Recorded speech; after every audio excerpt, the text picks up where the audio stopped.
Hey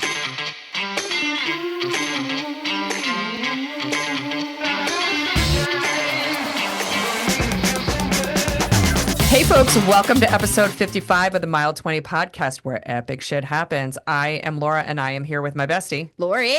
and we have a fun episode for you tonight. Yeah, I'm excited. We're going to be talking to Bob Weinhold. Who's Bob? What about Bob? What about Bob? What about Bob? Bob is a personal friend of ours. He's also A good dude. He's a good dude. He's a partner with Velocity Advisory Group, and he does crazy shit. He does some crazy shit, like endurance stuff. And we're going to interview him and kind of tap into things that he likes and how he got into, his extreme sports, but then, kind of the benefits of it and, sharing some really cool advice and some tidbits for us as well. So super, super excited to go and interview him. Our Mile 20 beverage tonight is water. Yeah, we're doing the Myrtle Beach Marathon on Saturday. Yes, so this coming weekend. Yeah. Yes. So I have a feeling there'll be some consumption over the weekend. So we're just prepping I'm actually not going to be consuming this weekend. Okay, well, that's you. Yeah. Yep. I am still. I'm still doing my Be Balanced program, and I've dropped a bunch of pounds this past week, so That's I'm very wonderful. I need to keep the momentum. So Yeah, that's wonderful. I actually put on a pair of shorts and they fit me, and I was like, go me. So Yeah. we're gonna keep going with that. So the Epic Week update. So this was an interesting weekend. So last episode we mentioned that we were going to have a girls' weekend at Cranberry Lake. Unfortunately, one of our friends just got ill on Thursday, and so we ended up bagging the girls' trip. So we were very, very sad about that. But Lori, you still went up to Cranberry Lake because you wanted to check on your house that you hadn't been up to in a couple months, right? Yeah, last time we were up there was over Christmas, and it just kind of felt like it was time to check on it, make sure. Plus, I already had the driveway plowed, so might as well utilize it. Yeah, so interesting enough, I was so glad that nobody came with me on that trip. Because it was epic when she walked into the cabin. Epic when I walked in and I heard water running, and I'm like, whoa, that's never a good sign in the winter. The sink, not the sink running. No, and I'm hearing water pouring into my basement, and I walked downstairs to insulation falling down, water pouring from the floorboards, I guess, or just there was a pipe burst above our hot water heater with about 2 to 3 inches of water on the ground in our basement. So yeah, it was great. It was great. It was great. It's great. But luckily, we do have a handyman up there, Brian. Thank you very much, who came out and was able to fix it first thing Saturday morning. So I wasn't without water for overly long. But I did learn, which you'd think I would know. I do have a Bachelor of Science in biology. I'm like, oh, I can melt snow for things, because Dave's like, oh, you can just pour water in the back of the toilet to flush the toilet. Because the gray water it was less than 24 hours. I didn't have water. And I'm like, okay. I'm like, well, there's a ton of snow at Cranberry Lake. So I was taking buckets of snow, bringing it in the house and waiting for it to melt, which it still took forever for it to melt. 1, 2, and then you realize that a bucket full of snow equates to about 2 cups of water. That's what I was just like. It's like, dude, that's not a lot of water. Yeah, you would think I would have known that. Mass. Yeah. So anyway, my science sometimes friend. I was born blonde. Yes, you were born blonde. It does happen. Yes. Well, I'm so sorry that you had to deal with that, but I'm glad that you still went up there. Oh my God, yes. I was a little worried about you going up there by yourself with the just snow and stuff like that. But when you sent us the video, I was like, oh, mother of mercy, I'm so glad that you went up there because I couldn't imagine the mess that you would have come in and had you not been up there. It would have been so bad. Yeah. Because I have no idea how long it was broken. No, all the You said it's broken in 3 spots, right? It took him 3 separate repairs. Wow. Yeah. And then it was so we have a heat vent that pumps into our basement to keep our pipes warm, which is why we have all the insulation, but we don't have it. It's not finished really. Yeah. Just really just insulation and rafters. So that happened against one wall across the room. And because of the heat in that room, there was so much condensation that there was literally like water dripping like off of the insulation on the opposite side of the room. Oh, And wow. everything in there had like a layer of condensation. Like everything in that room Everything, it was was wet. wet because of the heat that was Yeah. in there. And So Dave and DJ are actually going up this weekend to rip all of pull our, the ins. Yeah, yeah, you gotta get the insulation out of Chanel, there. and Yeah, then let yeah. that dry, and then they're gonna throw new stuff up. So, Yeah. Oh my goodness gracious. Epic. but then and once it was fixed, I literally spent the next 3 days just reading. Yeah, with the fire going in the fireplace, right? Did you have the fire going? Evenings because Yeah, the it was really I couldn't get to the snow pile. because there was so much snow. There was so much snow and like one of our rocks that we hold our tarp down with Yeah. and our wood's under a Was it tarp frozen? to the ground. Yeah. Yeah. Oh, that sucks. Yeah. So, yeah. Yeah. So I only had fires in the evening, but it was Oh, nice. okay. Yeah, all right. I just felt for you. I ended up Yeah, what'd you do? as my little diversion. Jim and I went appliance shopping on Friday late Ooh. afternoon. So we went to Joey's in Malvern. Have you ever been to Joey's? No. It's over by the I think D we did over by the DMV. Gerhardt's. And yeah, no, I'm sorry. Joey's is a steak place. We went and ate lunch there, Joey's. Gotcha. and then we went to Gerhardt's Okay. for the appliance. So we picked out, our range and our microwave. So because we're redoing our kitchen, we think in the April time period. We don't have an official date yet. And then Saturday we ended up going down to the villa down in our Maryland, our house in Maryland, and I threw out my back. I was painting spindles. It was like my one of my projects that was like kind of lingering. We have like a staircase, and the spindles had freaking schmegma all over them. It was like a project I never did when we first bought the house. And painting spindles is worse than Oh my painting God. ceiling. I can't I'd even rather imagine. paint a ceiling now than paint spindles. Yeah, it's detail. Like, and there's Yes. so much surface area where things can Yeah, I had rip and 38 cut. spindles to do, like going down the staircase, and it took me over 2 hours to do. And I didn't take a break because I told you earlier I was like trying to like marry up with Jim's timing of wanting to go down to the dock to go see the sunset because like sunsets like during the wintertime, Yeah. they're just spectacular. So this one was going to be a good sunset, so I didn't take a break, and then I don't know, I was sleeping that night, and I felt like somebody took a knife and just kind of stabbed my lower right back. So I woke up the next morning looking like Quasimodo, like like the Crypt Keeper. Yeah. I got a Justin fix. So Justin Haslam down at Marino's body shop. Man, he worked on me for like 60 minutes yesterday. I had a work call, and I had texted my boss, and I was like, hey, I'm tapping out at 2. Like my back is thrown out. So today when we were talking, and he was like, what'd you do? And I was like, it wasn't anything sexy. It wasn't like, oh, like I ran 100 miles, and it was like, no, I was painting spindles. He's like, Laura, it's never anything sexy when you throw Never. your back out.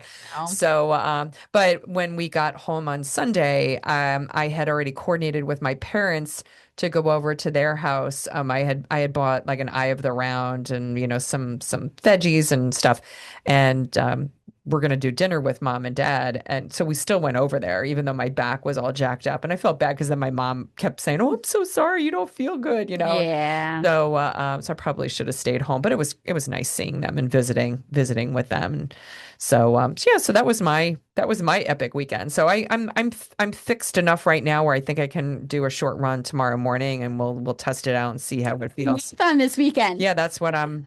Yeah, yeah, exactly, exactly. So, but I am excited to get into our interview with Bob. Yeah, let's do it. Let's do it. Hey, folks. So today on the Mile 20 podcast, we're joined by Bob Weinhold, executive coach, former CEO, and trusted advisor who's helped leaders and family businesses navigate big moments and bold goals. But beyond the boardroom, Bob is an avid endurance athlete, tackling ultra marathons, long distance cycling, Badass. backpacking adventures, and even ice climbing. That's some crazy shit, Bob. Ah, fun. Now, he knows a thing or two about pushing the limits in business as well as in life. And we're excited to dive into both sides of the journey with Bob today. And before we do a official hello, Bob is also one of Dave's partners at Velocity. Yeah, Velocity Advisory Group. Yes. So Bob is a friend. Yes, he is a friend of the family. Although when we first sat down, Lori went and said, "Hey, Laura, have you met Bob before?" And I'm like, "Dude, are you fucking kidding me? Like, I freaking hiked to the White Mountains with this guy. Yes, I know Bob. Thank you." I know. I know. I was just having a moment. Lori just drove like 6, 7 hours back from Cranberry Lake today and came in hot, like right out of her drive to this podcast. So, Well, and I've been awake since 5 a.m. because I tried to get up to see the blood moon lunar eclipse that was this morning. And I got to see almost to totality, but not quite before it became obscured by clouds in the west. So yeah, bummer. yeah. So Bob, you're Welcome. getting us like hot tonight. Great. I got the call from my daughter who it was 3:30 her time, and she was enjoying the eclipse from Flagstaff, Arizona in Ooh. full beauty. Totally. Oh, I'm so jealous. Did she get some good pictures? She did. She did. Mm. I am really jealous because yeah, I mean it was definite complete cloud cover here in Pennsylvania this morning. So I was like I got up and I was like I heard the rain. I was like darn it, just wanted to see it. I don't know. When I saw it, it wasn't very big and it wasn't very orange or red. That's what she said.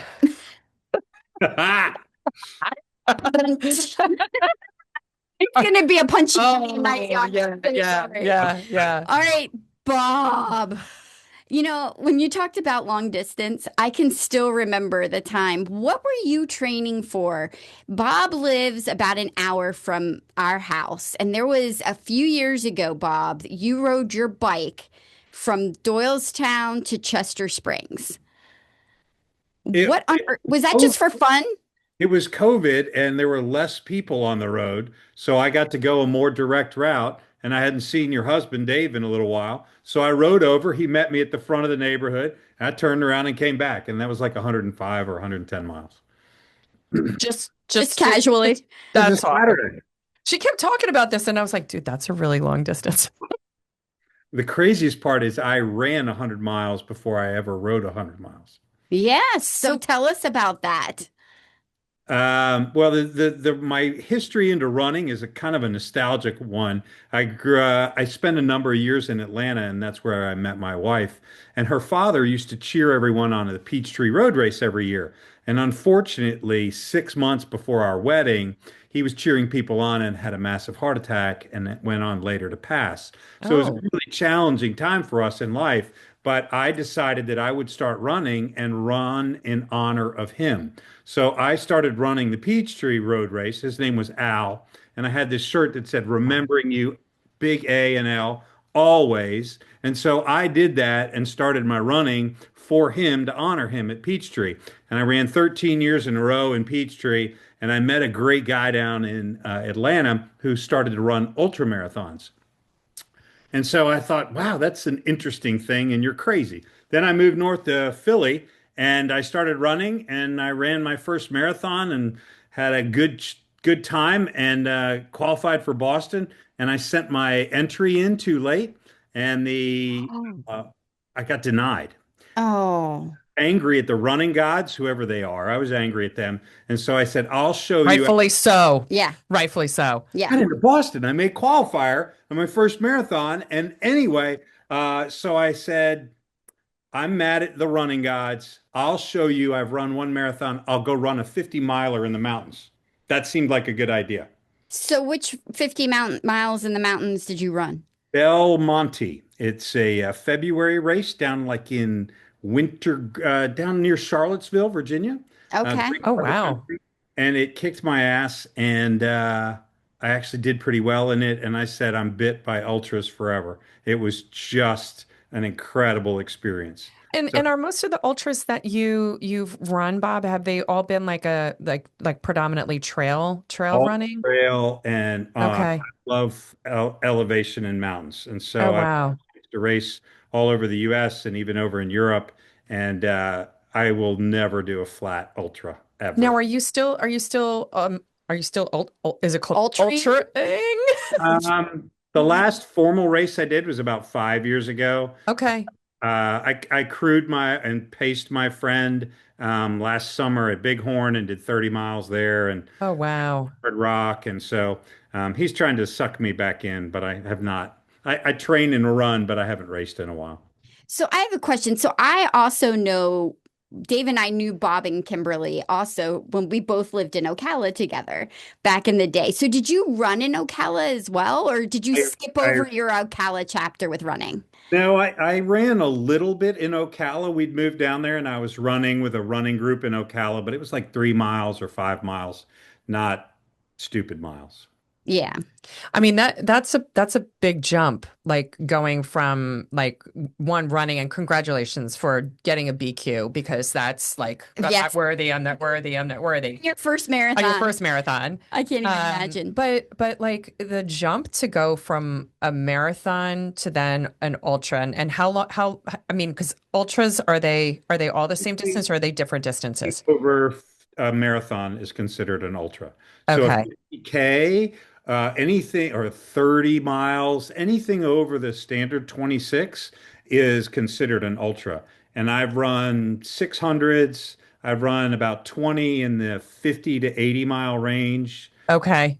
Run a couple in the lower range, but I've only run Okay. marathons. You guys have run so many zillions of marathons. I've literally only run three, and in one ultra, one long ultra, I've run more miles than I have in marathons. It's crazy. Well, yeah, that's what's crazy. Yes. Yeah. So I just how like what about ultras brings you back to that? I know you said you were hooked, but there has to be something that you can grasp, right? That brings keeps drawing you back to that challenge. It's a great question, and I get asked that a lot. I know that when I start a race, I'm going to feel about as good as I've ever felt and as bad as I've ever felt in the next 24 hours. And I know I'm going to learn something about myself in a way that I can't learn or haven't learned in so many other things.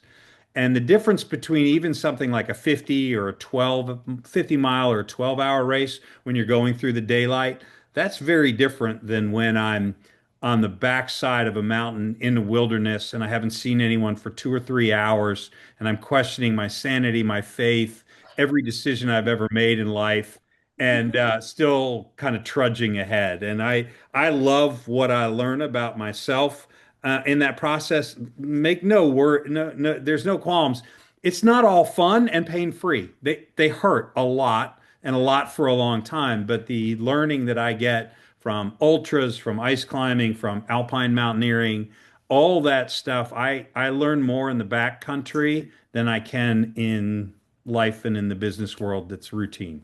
I love that. So what's one of the most profound things you've learned about yourself? Like through all like I mean, because you I mean, seriously, Bob, like you were like the outdoor dude, like when you talk like when you threw down like when we did a tailgate like a couple months ago like with the Eagles. So Bob and his family show up, had a good time. And next thing you know, he's like, "Oh yeah, I'm going out to like, Colorado. I'm gonna go ice climbing. I've been ice climbing." I'm like, "Well, of course you're going ice climbing because you're Bob." So, but with all of these different, I mean, because I mean, ice climbing is dangerous, right? But like, what's one of the most profound things like you've kind of gotten like an aha moment about yourself? Because I know Lori and I have had like you've probably had those. I know I Oh, have. I've had yeah. Yeah. Yeah, I think when the reality for me is that the physical, the mental, sometimes even the spiritual things will tell me that I'm not capable, I'm not able to go past things, that I'm in too much pain, that I don't have the energy to do it. And to just be able to take the next step for a few more times in a row, I have found that that works its way out. And even when I think there's no way to do it or there's no possible way, there's something about movement and people's belief in me. Ultra to me is a team sport. I'll get touched Hmm, on this. I that's when I interesting. when I go into aid stations, my family writes me individual notes for each of the aid stations. So Oh, that's I'll be at awesome. mile 50 and I'll come into an 100-mile race where, you're just supposed to be getting warmed up and you've been running forever. At mile I'll 50. open up a card that has a quote from my kids or a Bible verse or my children have reached out to friends from my past and I never knew it, and they wrote messages of inspiration to me along the race. And it's all of a sudden I start crying and all that stuff. Oh, Realize how powerful the experience of showing other people what's possible can really mm. be. And that's far beyond who I am as a person, you know. Oh my gosh. That's beautiful. I know. Now I'm starting to wonder whether like, I can't say it out loud. I can't even We're form gonna that do an word ultra. because I don't want to. Yeah, yeah, don't. Like, No, wait, I'm not gonna don't, say, I'm not, I'm not, don't, I'm not, I'm not, I'm not. don't, Just let me make this one comment though. because we have you recorded I know. many episodes ago saying I will never run an ultra. Oh, No, she's ready. You both, no, I can pick a good race for you. no. All And I'm here's how it saying, happens, folks. no, but what I'm saying is, Yeah. I think when you are in just like a new marathoner, when you hit mile 20, Yeah. that's like usually your wall, right? Yeah. And that's, a marathoner's wall. I know ultra marathoning's very Very different, different, yeah. but I think now that we've done 70 marathons, mile 20 has lost its luster in a way. Like, I think Oh, mile 20 will never lose its luster. It's just that well, it's a party now, it's a party. Yeah, but we've established that. but it, It's not it's not hard like it used to be yeah, because we have both mentally and physically adapted. gaslit ourselves at mile 20. We gaslight ourselves every race because we plant an alcoholic beverage at mile 20. So we gaslight ourselves going, mile 20 is not the wall, it's the party. Yeah, Yeah. And like mentally, like you change like that. And I think it's kind of like with things in life, right? It's like if you keep going at something and saying this is hard, like just like you were just saying, Bob, right? Like but then you take that next step, right? You do that extra thing or you change your perspective on something. That's what marathoning has helped me with, like in both my personal and professional life, And it's like I'll be sitting at work and something will be kind of hard, and I'm like, well, it's not a marathon. I don't have bullets flying over my head. We're good. Yeah. It's Yeah. like, you know, And those powerful lessons that I've learned in the outdoor experiences is that as good as it can be, it will change. It's not going to stay like that forever. As bad as it's going to be, usually changes from that too. yeah, And the benefit for me having gone through a lot of these things is they can change and you don't stay stuck. And I coach people. I worked as a therapist. I worked as a sports psychologist for a while. That was part of my training. And the brain will freeze on certain places. And whether you're running 70 marathons or doing other kinds of things where you find the way to move through, there's a brilliance and kind of sanctity of how you can carry that into your own family, yeah. yes. work, and into these things that the three of us enjoy as pursuits because they Yeah. reinforce that. And that's what's meaningful to me. So we always talk about on the podcast that there's like a beautiful parallel between like the mile 20 moment in a marathon where it's the wall, it's hard. How are you going to face it as an individual? And how that parallels to like a mile 20 moment in life. Would you say, what would you say would have been like a mile 20 moment in your running, cycling, ice climbing, whatever adventure? And like, what did you use to push through? Yeah, because it's one of those moments where it's like, should I stay or should I go? Yeah. That's a really good one. I maybe this one's a little bit more revealing. And I had run a race called the Zion Ultras out near Mount Zion, or at Zion Park, National Yeah. Park. National Park. Yeah. Oh, nice. It was Nice, Nice. right on nice. the outsides. And I've always, Beautiful country. yeah, it's gorgeous. So the Gorgeous. difference there is you start on the bottom and you run up to the top of the plateau and then you come back down. And over this race, you had to go up 5 times. And so I have had good fortune training, whatever that is, and I've been able to complete all the races that I've entered. And so I was in this race and I was at mile 18 and I had a work event after it. It's all a crazy story. So I show up and I'm passing somebody at mile 18. Not crazy, but I go around the person and I trip and I fall and I cut my hand. Oh, yeah. And so it wasn't terrible, but it was a huge defeat ultimately, like from my mental state. And I thought, oh gosh, how can you be doing this? And so that started a slow decline that was faster than I thought. And by mile 21, I was like, man, I don't feel like I'm going to be able to do well today. Like I'm feeling bad. Wow. Mile 21. There's 100 Wow. miles to go. And so I started to go downhill and spiral. And by mile 25 or 26, I'm like, this is the worst effing thing I've ever been involved in. And then I hit one of those climbs up the thing. I've never had to stop and sit down. I had to stop and sit down on the climb, not once, but twice. And I'm re-evaluating my whole life. I hate everything. And I said, I finally got up to the top. It was devastating to me. And I got up to the top at about mile 28 and I said, I'm only going to give this to 32. If I don't feel any bit better, I'm dropping. I had plenty of names for myself. None of them are to be repeatable. And terrible. And I just was feeling so bad. And I finally got up and about mile 30, a friend of mine who organizes races, her name's Kara Henniger, great woman. She caught up to me and she was feeling really dizzy and bad. And so you get up on the top of the climb on the plateau and you're literally on a trail like this. And it's about 1,500 feet to the right and there's nothing there.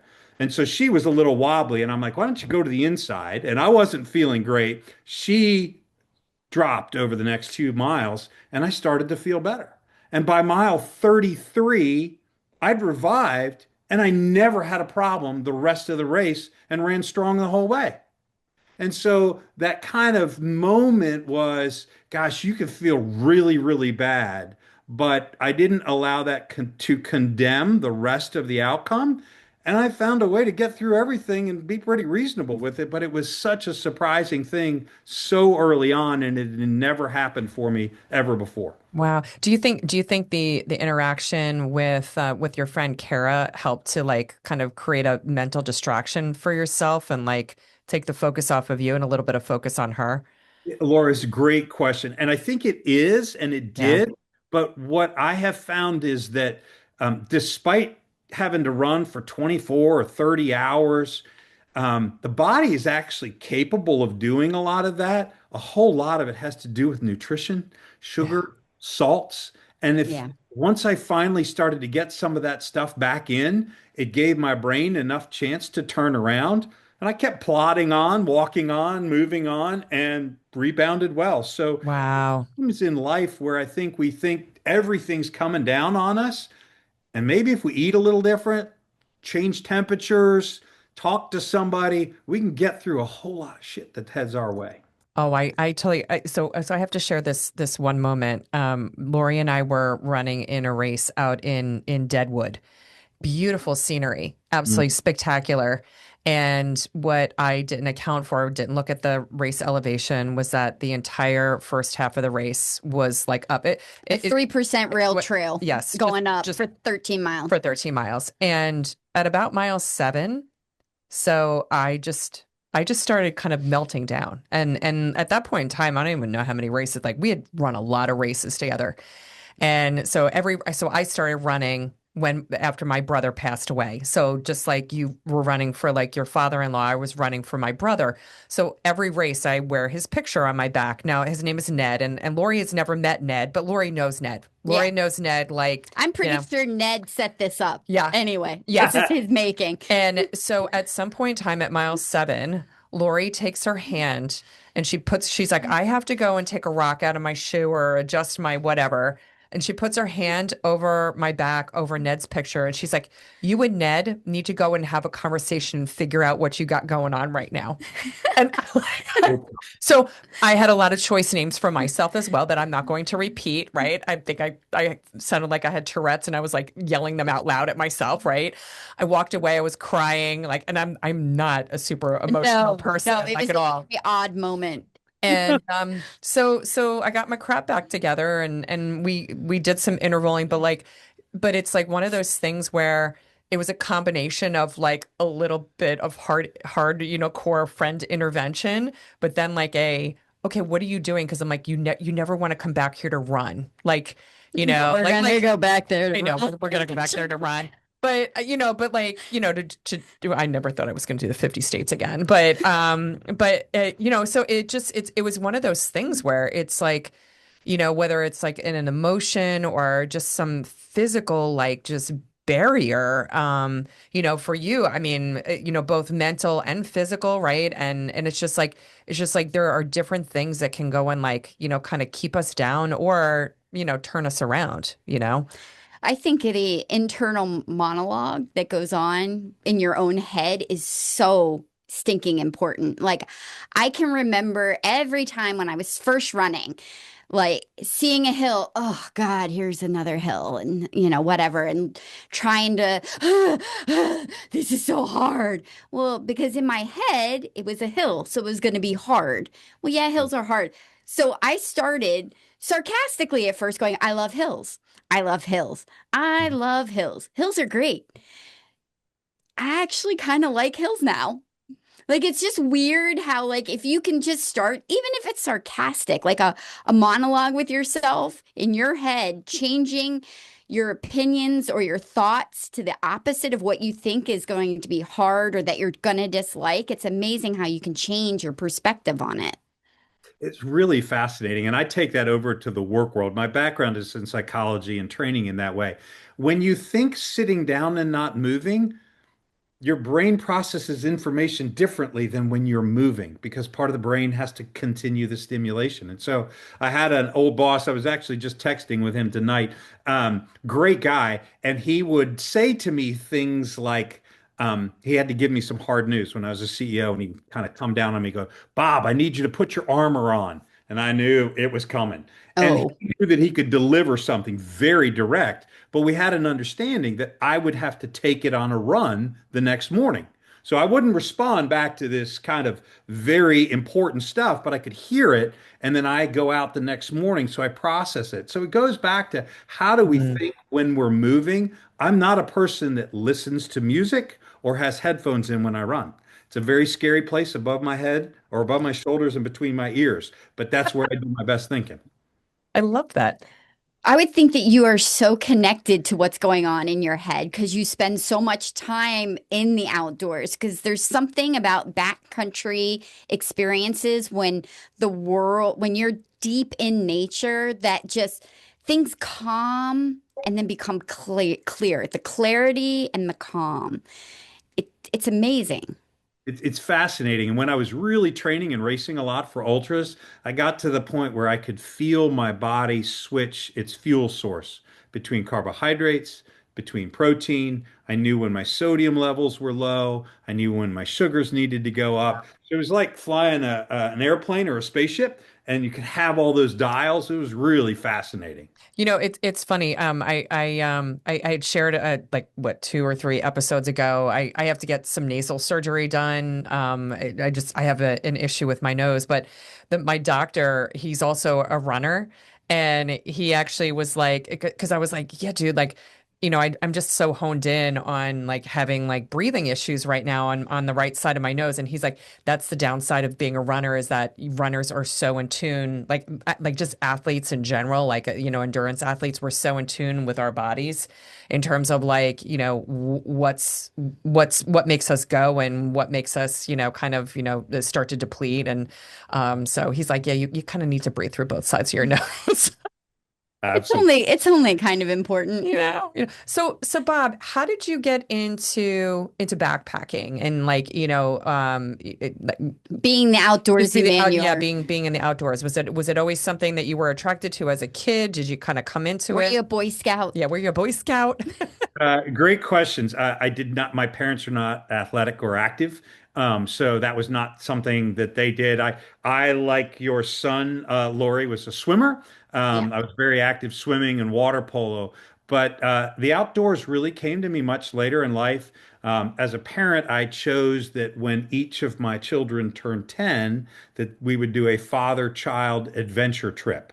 So it was 4 days of nonstop packed things. Some we would plan together and some we would plan independently. And where the two of you and I spent time in the mountains, up in the White Mountains, was where my oldest daughter, Bailey, had her first 10-year-old adventure trip. So when I was in the peak of all my ultra training and running and racing, I bring this young little 10-year-old, and she ended up doing 16 miles with me in the mountains in 2 days as a At 10-year-old. 10.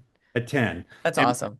we hiked up and stayed at the hut that you actually met her in when she Oh, was hut master. So Bailey came up into the huts at 10 years old, and the experience of both her and I together in the mountains and then going to those huts was so impactful to her that it created this kind of desire to be in the White Mountains, to be a hut crew, CROO, and then eventually she became the youngest hut master at the biggest hut, Lake of the Clouds. And so that became a way for us to form our relationships, to have time away from screens, to be out in the Yeah. wilderness where we've learned and experienced so much. And so the White Mountains is kind of Mecca for me in that. That's where it really started, and it's still very special to me. Where I was with Dave and Maggie, I was there 6 weeks ago in winter hiking and staying up at a hut and getting out into full conditions with 40 mile an hour under -40 wind chills as the sun comes up. I love every bit of that. So it yeah. started. So what makes you go out there though? You're hiking and with your 10-year-old daughter, and then you're like, you transfer that, and then you're like, yeah, I want to do this when it's -40 outside and snow on the ground. With all the signs that say you can die. Oh, people do die. A lot of people. Yes. Yeah. In the family, we are raised with kind of two big monikers, which is safety and respect. They're very important. And I do a number of things that some people might deem as not as safe, but I do them very safely. So I have beacons and I have gear to be able, I was mountain climbing in Peru a couple years ago. So I have gear to be able to survive at 19 and 20,000 feet up. So I do it very safely with those things. But the natural progression is again, it's not that I have to keep stretching the limits, but I learn so much about myself and in that environment where I'm not thinking about other things and I'm able to experience stuff that it becomes the best classroom for me in all areas of life. Mm. I don't know if it's possible, but I want you to take me out. Not ice climbing, but I would like to go for a winter hike up in the mountains because it scares me, but I feel like it's so beautiful. I want to try it. It is so beautiful. And That'd be peaceful. in the White Mountains, well, it's not. In the White Mountains, they have what's called full conditions in the winter. So the White Mountains, in retrospect, for people that are domestic in the U.S., the tallest mountain is Mount Washington. It's only 6,300 feet up in the air, but you can get above tree line in the White Mountains, kind of in northern New Hampshire, a little over 4,500 feet. So you have to go out to Colorado or other places and you're at like 8, 10, or 12 to get up there. So you can get above tree line in a very short amount of time. It's very accessible. We can get there in 3 to 4 mile hike. But what happens between being in the woods and heavy winds and when you step out of tree line, it's very different. So it's known as the place with the highest wind speed in the planet that's been recorded. And in the winters, it gets very cold, but three jet streams convene. And so I've been up there, like I was up there, like I said, a few months ago. And I walked above tree line. Snowpack is knee deep to thigh deep if you don't have snowshoes. And it was -5 degrees with 35-mile-an-hour sustained winds and gusts of 50. So your wind chill's about 35 to 40 below. And so it sounds like when you emerge above tree line, we all fly. It sounds like the jet engine is humming. It sounds so crazy. And all of a sudden, you literally go from feeling fairly secure to I could die. And it's like that right away. Lori, next winter we're on. Can't wait. Lori, you can come. I don't know if I'm No, gonna regret that. This I'm is I'm We good. I'm should good. start in the Adirondack, I'm good, Bob. with I'm good. 4,000 feet, I'm good. This it, there's one good gift that like, I have is self-awareness and like nope, not interested in that. yeah. It's just there. What I would say is, and I've taken my kids up there and a few others, is that when you step up there, if you're doing it, I watch weather forecasts. I have bailout plans. Even if I'm hiking, I carry full shelter and a sleeping bag and all these things so that I can Oh survive. yeah, there you definitely have to, yeah. I mean, there've been 170 people that have died in the White Yeah. Mountains in the last. Yeah. See, my thing is like I felt like I mean, it was not easy, like doing that, but then doing it in the snow, I'm like, no. Well, and I mean, I felt like we had pretty good we had shitty weather. I mean, we didn't have a lot of views and it was, Right. Yeah, The misty. We were in the clouds. clouds we were in the and clouds. yeah, Yes. and it was very windy when we were there as well. So it's like thinking about that in the winter. But people have died in July and August from Yeah. snowstorms and being buried in the summer months. And so my daughter went out on rescues when it was 10 to 15 degrees below zero in late July, rescuing two guys that had wanted turned an ankle and they were in a snowpack and couldn't get out. Oh, Oh my geez. goodness gracious. Yeah. Yeah, that I mean that place is no joke. I mean, and like I think the thing that I took away from our experience with you when because like you had been there before obviously you were bringing your daughter when she was 10. So when we had all convened, into the White Mountains, it was cool to go and hear you talk about, just the terrain and teaching all of us, and we were all like sponges. It's like, okay, like we're all outdoorsy people, but it was like, it was great, like just learning from you, like just about Well, the no, it was terrain my and favorite quote was, "You can see the trail. It's in the rocks." And I'm like, I and she's don't like, see the trail, Mom. It's just Yeah. rocks. I Yeah. don't see it. I did see it come day 3, Yeah. but it took 2 days to get there. It takes a while, and there have been trails up there. The oldest continuous use trail in the country, the Crawford Path, is there, and people have been using those mountains for 100 plus years. And out west, you do switchbacks to get up a yeah. mountain. Not in the whites, you go straight up or you As straight. we talked about that. Yep, That's straight just up. that's just East Coast, period. East Oh, Coast hiking is relentless. So Bob, with all of the different trails, not necessarily like your ultra marathon, your ultras, but like, just all of your excursions, through the backcountry. What's been one of your favorite trails that you've done and why? it's a great question. I'll just steer back towards the White Mountains because this is up in New Hampshire. There's what's known as kind of the epic adventures in the White Mountains. And you all did the backpacking of the Presidential Traverse. And so it comes up into the Presidential Mountains and you summit those mountains and you go down. And so I've done a number of the big things in the White Mountains. And so one of them is I did a double presidential. There's a thing called the Pemi Loop, the Pemi Loop, which is in the peak of fall in those White Mountains. You can do Oh, a 40-mile loop that is entirely deep in orange and red and yellow leaves. You can't see civilization anywhere. It's this beautiful 40-mile loop. I backpacked it, but I've also run it. And that one's great. And then the epic one is called the Hut to Hut Traverse, which is you start at one hut at one end and you run six huts at the other. And it's 54 miles and only about 30% runnable. And those 54 miles were took me as long and have been almost as difficult as my hardest 100, just because the Wow. trails are so tough. I love the history up there.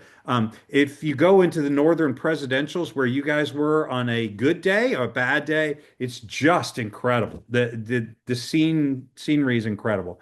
So that was that, and then I had a chance to go down to Peru and do a real big alpine mountaineering expedition, and we went and got very close to summiting a mountain called Alpamayo, and in the Cordillo Blanco region, and that was at 18,000 feet, and we got up a Wow. high camp, and both of our guides unfortunately came down with cerebral Oh, pulmonary edema. So not cerebral, but pulmonary edema. So they're yeah. started to fill up with fluids, and if you don't turn around and go back down, your lungs don't have any more air to bring in. So Oh my goodness. And those were your guides? yeah, it was unfortunate, but Oh that's my goodness. life, And Oh yeah, yeah. Yeah. That's I mean 18,000 feet. It's It's no joke. no joke. I mean I think the highest we've gotten is like Like 14, almost almost 15, 15 just shy of 15. in Peru as well. And that was crazy. Like I mean people who have never experienced altitude like sickness or like impacts on your body, like you just lay down in your sleeping bag and your heart's like doosh doosh doosh doosh doosh, And and that's your resting heart rate. oh, you're like this can't be I'm good. breathing heavy for 5 minutes unpacking a sleeping bag. But Yeah. we were hiking with packs and even ice climbing at that elevation, and it was just among the hardest things I've ever done. Was that your first ice climbing experience? No, we took 2 or 3 prep trips to get ready for that. Um, Ah. and I learned ice climbing in my mid 50s, and it's just such a special thing. I spent 2 weekends ago in Lake City, Colorado with my climbing friends, and then my kids came and joined as adults to learn how to climb. And I was as happy as I could be. It's so much fun. So, what drew you into ice climbing? You're like, I'm a hiker, I run, I love doing all this stuff. Ice climbing, yes. So if you go into really big mountains way up high, there's certain places that you can't go unless you climb generally steep or vertical ice. And Oh, so you you have have problems with limits. I see. Well, that's when the mountains stop. With that's the limit, unfortunately, when it can't go any higher. Uh, but I learned ice climbing, and it's not familiar to me. It's not something I was good at. It's not something I understood. But I learned kind of the finesse of it after a little while, and just appreciating it. And it's beautiful. It's ever changing. Mm. Do it safely. But it's taxing, and it's just I don't let me assure you, when I was hanging out at 100 feet straight on a sheer cliff of ice, I don't think about a lot of other stuff. I don't think about work. I don't think about a lot of other things, and it's nirvana. It's just wonderful. So are you like on a belay line Yeah. like when you're doing it? Yep. Okay. Okay. All Yeah. right. All right. That makes me feel better, Yeah, Bob. yeah. Two things called I'm ice picturing tools. Spider-Man like going up and I'm like, oh please tell I'm me you're on a I'm belay thinking line. about the guy who does the free solo. Yeah, no, Yeah. that's not us. So we have like 2 ice tools.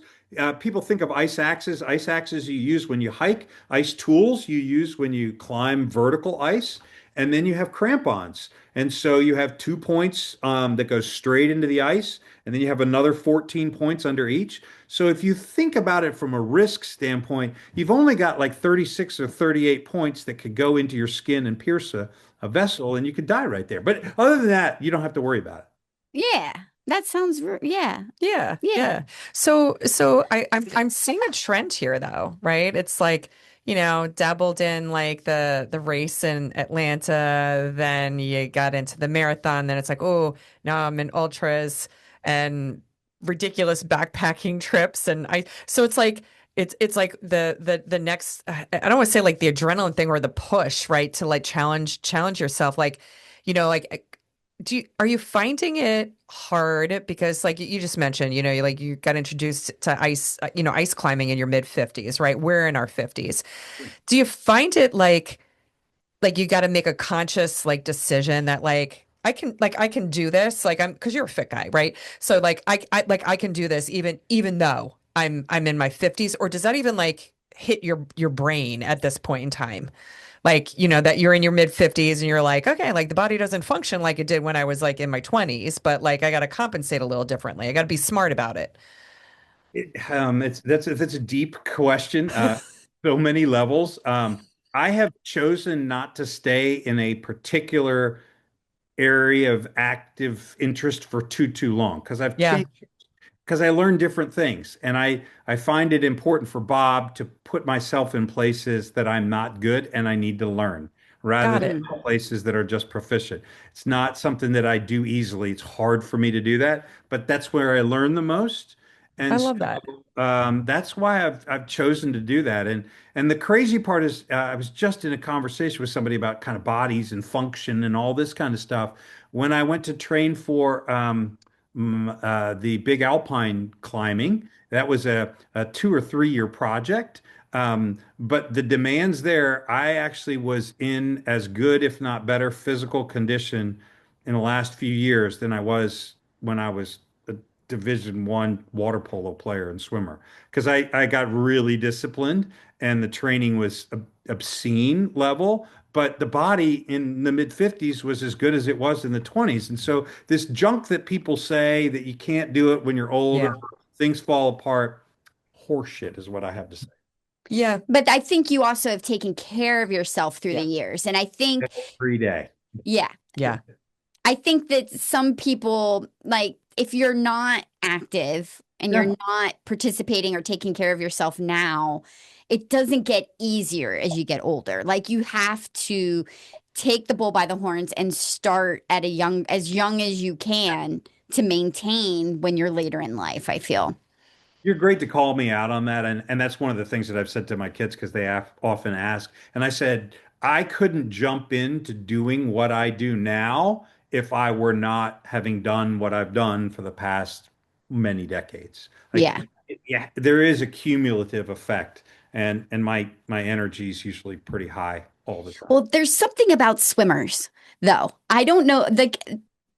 Watching DJ is just a fucking amazing athlete. And I feel like people who start in the pool, there's something about like VO2 max and all the things that they Yeah. do, Yeah. especially when they start swimming when they're young, that just sets people up to be amazing athletes later in life. Yeah. Yeah. Yeah. No, I totally agree. Yeah. Yeah. Yeah. All right. So, and Bob, I love like what you were just talking about in terms of like, you wouldn't be able to go and do what you do today had you not done like all the activities, everything, and just caring for yourself, right? Like it's so important. So if you could like right now sit down with like your 20-year-old self and give your 20-year-old self advice, like what would that be? Um, Keep changing and keep growing. Never be complacent and recognize that, Bob recognized you can have a bigger impact than you think. Ah, I love that. I love that. That's a good one. I love that. Because I'm assuming that that's stuff that you have learned along the way, but like knowing that that would have been something early on in life. Yeah. So, Bob, if you could, like, because we have listeners from all over the world. We are in actually, I think the latest we were in 32 countries and was it 42 or 44 states? I think Yeah, it's 44 a states. bunch. And, and we have people who are marathon runners, beginning runners, and so forth. So, if and man, your background between like, being a psychologist, Sports psychology guy. Psychology, therapist, psychology. psychotherapist, I'm all not drinking.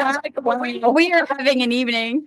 So, all right, so with your background, right, both your education as well as, your professional career, your athletic career, What advice would you give people like who are, I mean, they could just be starting out, they're younger in life or they're in their 50s and they want to start something.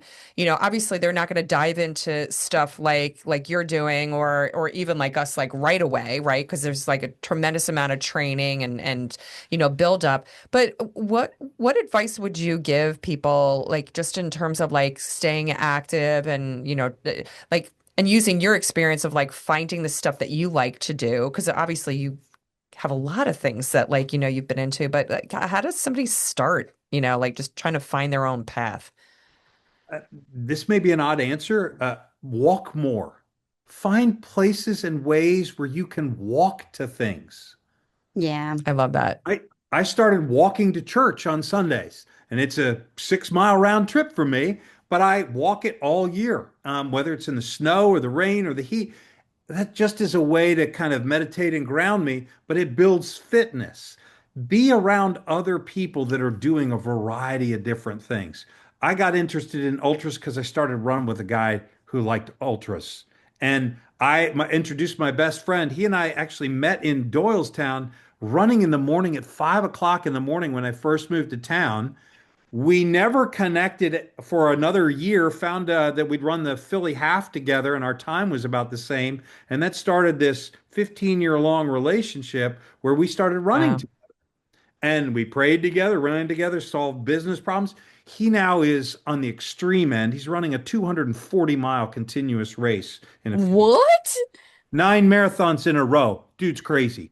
Nick, if you're listening, you're crazy. So Nick, you're crazy, in but in good the luck. Swiss Alps, 340 kilometers. How But long is that going to take him? 6 days of nonstop running. He'll maybe sleep 7 to 10 hours.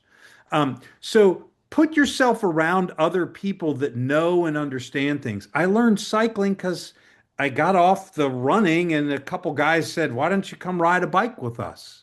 I learned backpacking because somebody said, "Hey, do you want to join me in the woods on a hike sometime?" And so experience other things, learn from other people, and be willing to kind of sit with your own thoughts and also believe that there's more in life that doesn't happen behind a screen or in a sedentary lifestyle. You can experience and grow a bunch yourself, whether you're walking, doing a 5K, or running, God knows, 240 miles in a row. Yeah, there is a sliding spectrum. I think it's just move. Just Yeah, move. It's just just so move. good for your mental health. Physical, God, the screens, they drive me crazy. yeah. Yeah, and you're Physical. not in front of one like all day No. long. Like it's a lot. It's a lot. And I that's why I think I love the outdoors, but I love that advice, Bob. Yeah. You don't have to start big. It's just start small and then, find stuff that you like, and that you enjoy. I know for me, like, just because I work remotely. And so during the day, I will go outside and I will do my loops. I'll do loops around the couple of neighborhoods here. And it's just nice to, just kind of, oh, hey, like those bulbs grew like an inch in a day. I mean, these are the things that I look at, like, and instead of, getting kind of like so wrapped up, in everything else in life, just kind of connecting with nature. So absolutely fantastic advice. I loved talking to you tonight. I know. The real quick piece is do it in the morning. I know not everyone's a morning person, but if you Yeah. do stuff in the morning, it's your time and no one can take it away from you. So Amen no to matter that. what happened, the rest of the day, you can still feel good about having Yep. accomplished that. And the rest of the defecation can hit the oscillator and you still got done what you wanted. Yes, agreed. A I love hundred it. percent. I love it. I think that as the day progresses, the excuses just pile up and it becomes very easy to find other reasons to not. Yeah. And so you got to just do it. Yeah, yeah. Like right now, it's 8 o'clock at night, and I still have to do my one. Lori and I are doing a 1 mile a day challenge. And yeah, so this morning it was kind of like it was a nice storm, and I threw out my back over the weekend, and I was like, okay, like we're gonna do this later on today, and then it was still raining, and then now it's still raining, and I'm like, shit, now it's 8 o'clock at night, and I still have to go out there, so I'm like, I should have done it in the Get morning. it done. You'll get it done. I know, I do. Yeah, Yeah. it'll get done, but you know, Yeah, the rule is that it's 1 mile. Doesn't matter the speed, just 1 mile, but it does have to be it has outside, to be outside. regardless of the weather. Correct. Yep. Thank you all for being an inspiration and carrying a message to so many people in so many countries and so many places. And your 70 marathons and your ongoing commitment to jump into a podcast and push that out. It means a lot to a lot of people. So thank you both. Well, Oh, well, thank you, Bob. thank you, Bob. And I tell you what, anytime like Lori and I are talking about, just like the epitome of like, endurance, we're like Bob. Oh yeah. No, it's serious. Like No, it's just really cool. It's just it's cool what you do. It's inspiring. it's inspiring. It makes me think maybe, even though I really know in my heart I don't want to, but I think I could. I know I can. That's the You could thing. do anything. I could do You could anything. do anything. I It's just whether you want to. I just don't want to. But Yes. you make me feel like I can, which I like that. No, but it's always fun to talk to you because I feel like I get such a high talking about all our adventures and everything with people. And so I feed off of the energy when I'm talking to somebody who has that similar passion to experience and adventure. And so I love hearing all of your stories and everything that you've experienced. I think it's wonderful and it's inspiring, and you've inspired your children, and and you've put that all into your family, and I think it's wonderful. Thanks, y'all. Appreciate it. Oh, you rock, man. Bye, Bob. Thank you. Bob, thank you so much. Hey, have a safe travel across country. Yes. And you know what they're going to have in Iowa? Corn. Corn. And wait, are you ice climbing on this trip? Or are you not going to ice climb? Essentially, I'm trying to figure out whether I can hold back and not pack that stuff. I don't know. Maybe. I'm not. You know you're going to pack it. You're driving all the way out there. You know you're going to pack Come it. on. Come on, Bob, pack it. You know you want to. You know you want to. Being really tired on the ice with 36 or 38 points, not the best. No, get some rest and then go ice climb. Yeah. There we go. Well, safe travels to you, and thank you so very much. We greatly appreciated you. Take care. Bye-bye. Bye, Bob. We just had a lovely mile 20 moment where we forgot to shoot our outro.